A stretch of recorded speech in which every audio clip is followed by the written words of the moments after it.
এবং দ্বিতীয় সমীকরণটা আছে 6x - 7y = 5।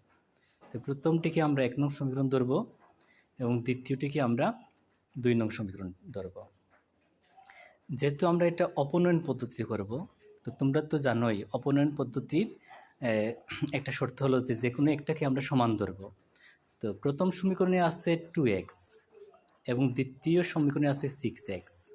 যদি আমরা প্রথম সমীকরণকে 3 দ্বারা গুণ করি তাহলে দ্বিতীয় সমীকরণের সাথে মিলে যাবে।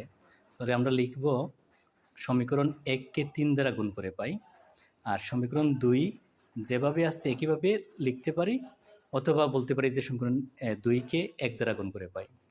তাহলে চলো আমরা দেখি 3 দ্বারা গুণ করলে সমীকরণ 1-এ কী দাঁড়ায়। প্রথমে 2x আছে, গুণ করলে হবে 6x।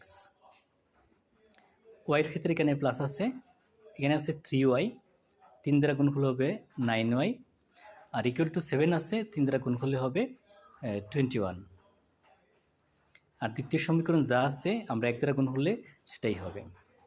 এবার 6x 1 নং সমীকরণে 6x, 2 নং সমীকরণেও 6x, দুইটাই কিন্তু প্লাস চিহ্ন, তার মানে আমরা বিয়োগ করতে হবে। তোমরা তো জানোই বিয়োগ করলে দ্বিতীয় রাশির চিহ্ন পরিবর্তন হয়। যেখানে আছে 6x এর চিহ্ন প্লাস হবে মাইনাস, এখানে 7y চিহ্ন আছে মাইনাস হবে প্লাস, আর এই জায়গায় 5 এর চিহ্ন আছে প্লাস হবে মাইনাস।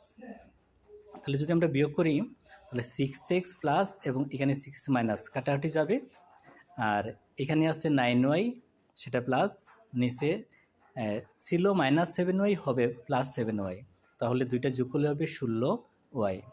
আর এইদিকে 21 থেকে আমরা যদি 5 বিয়োগ করি তাহলে হবে 16। তাহলে শিক্ষার্থী বন্ধুরা তোমরা তো জানো এখানে 16y, তার সাথে y সাথে গুণ আছে, গুণ থাকলে এই পাশে পক্ষান্তর হলে ভাগ হবে, অর্থাৎ 16/16। 16কে 16 দ্বারা ভাগ করলে 1 হবে, অর্থাৎ আমাদের y এর মানটা হলো 1।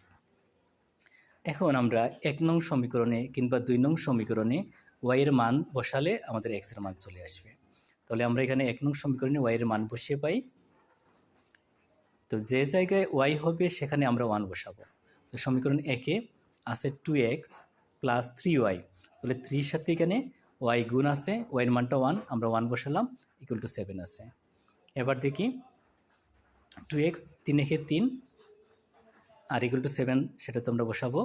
আর এইখানে যেহেতু +3 আছে, পক্ষান্তর হলে হবে -3, লিখলাম -3, 7 থেকে 3 বিয়োগ করলে 4 হবে। এখন এই অংশে 2x অর্থাৎ x এর সাথে একটু গুণ আছে, যদি পক্ষান্তর করি সেটা ভাগ হবে, তাহলে আমরা লিখতে পারি x = 4/2, 4কে 2 দ্বারা ভাগ করলে 2 হবে, অর্থাৎ x এর মান 2। তাহলে আমরা লিখতে পারি নির্ণয় সমাধান x = 2, y = 1। তো শিক্ষার্থী বন্ধুরা, আশা করি তোমরা বুঝতে পারছো। ধন্যবাদ সবাইকে।